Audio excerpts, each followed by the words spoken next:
Amigas e amigos, moi boas tardes. En primeiro lugar, o meu fondo agradecemento por permitirnos hoxe compartir esta loita, a vosa loita, que é a nosa loita, tan cómodamente para nós, para min, polo menos, de vir aquí un instante, nada máis.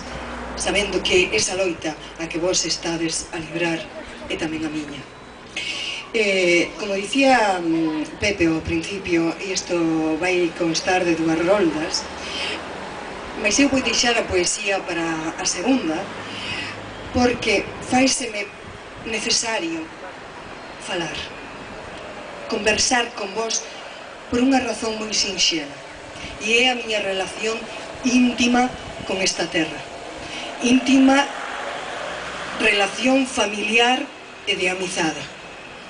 E sobre todo unha experiencia vital que me gustaría compartir para, de algún modo, como dicía Pepe nas súas palabras de introducción, como dixo Rosa no seu poema, para na medida do posible darvos folgos, porque tamén debo pregarvos desculpas por non estar noutros momentos e noutras historias, estiveron nun principio, pero máis veces con vos por razóns de saúde e outras circunstancias que me impediron.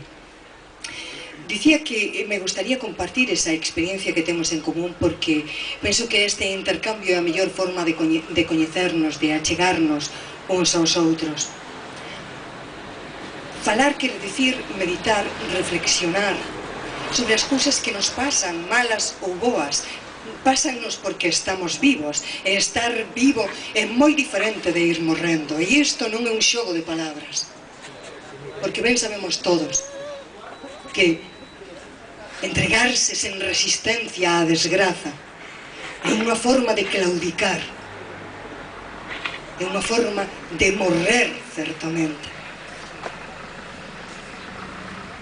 Resistir, penso eu que a forma que ten o ser humano de dignificar a súa condición vital.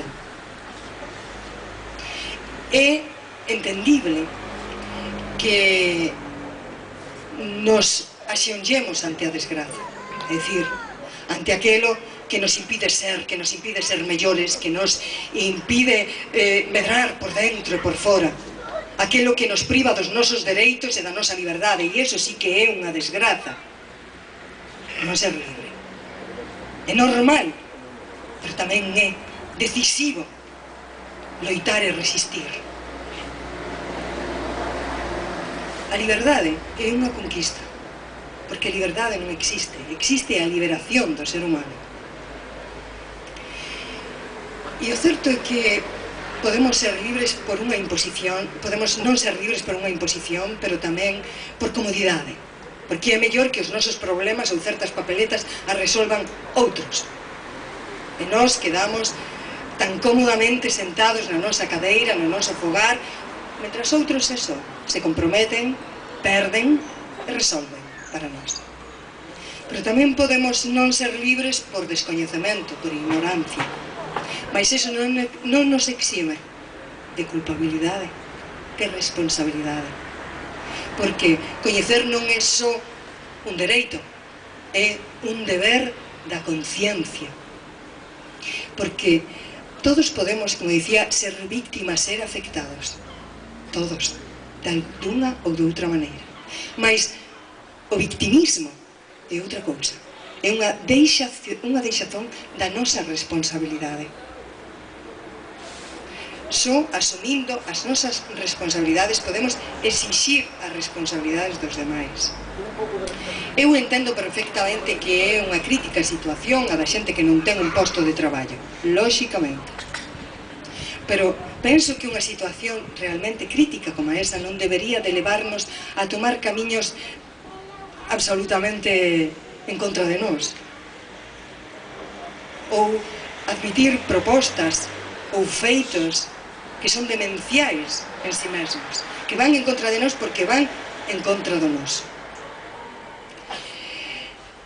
Eu penso que loitar pola dignidade é loitar polo noso traballo. Temos que loitar polos recursos que nos dá a propia natureza, o propio medo, pero tamén a nosa inteligencia, a nosa imaginación. Hai quen prefire non facer nada deso, é dicir, que o fagan os outros como dicíamos antes. Eu penso que eso non debe ser así. Todos sabemos que o poder, sobre todo o poder económico e o poder político, utilizan estrategias que nos manipulan de cote e que procuran exclusivamente o seu propio proveito. Nós teremos que estar alertados contra eso, porque senón seremos única e exclusivamente esclavos. Penso que é mellor ser libre, aínda perdendo, porque ganamos outras cousas, que é mellor loitar pola liberdade, resistir a ser unha simple peza da engranaxe, da trama que outros argallan para nós, por suposto, sen consultarnos para nada. Dicía que quería falar da miña experiencia. Vou falar dun feito personal moi breve. Na nosa familia, un avó noso tivo que recuperar unha finca que un señor deses de Pazo e tal, e abolengo, lle quitara ao seu pai e dicir ao noso bisavó con malas artes. O noso avó ia pagar os seus prazos, a súa amortización con intereses elevadísimos, e este señor desaparecía para decir que non o pagara. Mais o noso avó ali estaba ao pé da casa con testemunhas ata que pagou a finca. A finca non significa nada na nosa herdanza.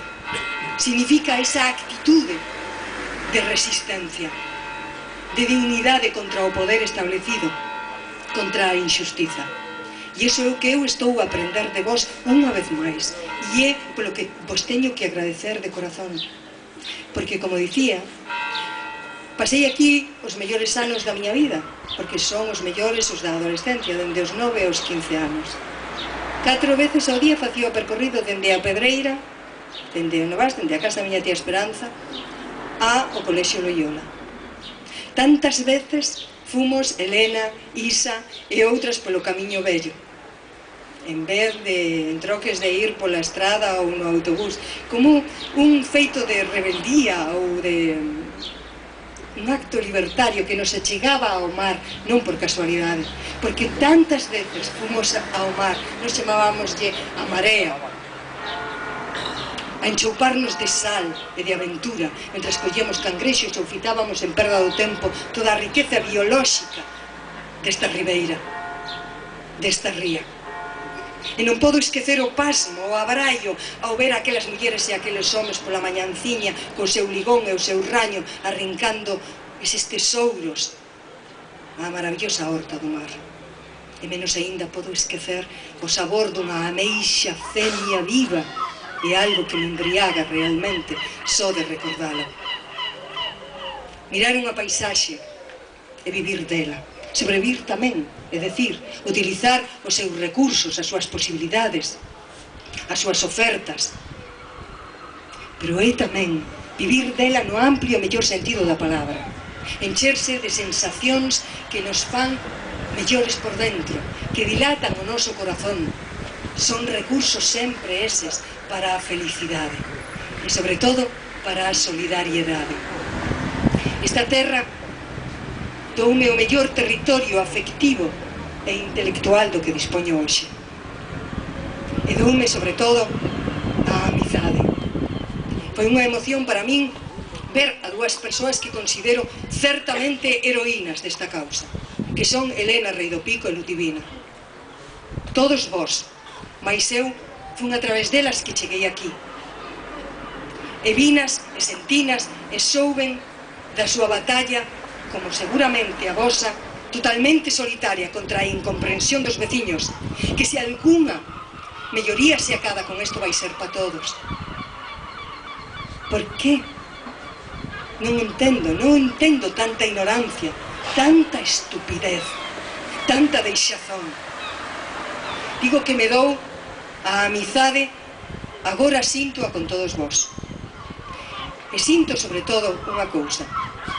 Sinto que a vosa enerxía hoxe aquí, ainda que non sexamos tantos como foron no Prestige, é tan grande.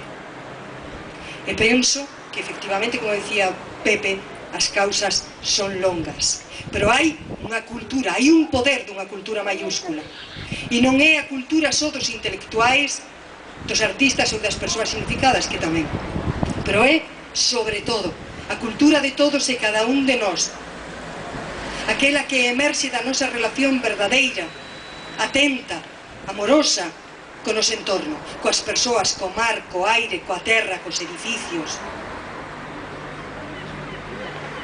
Esa é a cultura que crea valores, que crea relacións auténticas entre os seres humanos. Eso vai quedar para os vosos fillos, vai quedar para este pobo e vai quedar para Galicia e para toda a humanidade. Esta resistencia, esta loita, este amor vai quedar impreso na historia, como quedaron impresas todas esas emocións que vos falaba dese tempo, dese espazo no meu corazón. Por eso, xa sei que me alonguei demasiado, volvo despois cos poemas. Moitas grazas e adiós.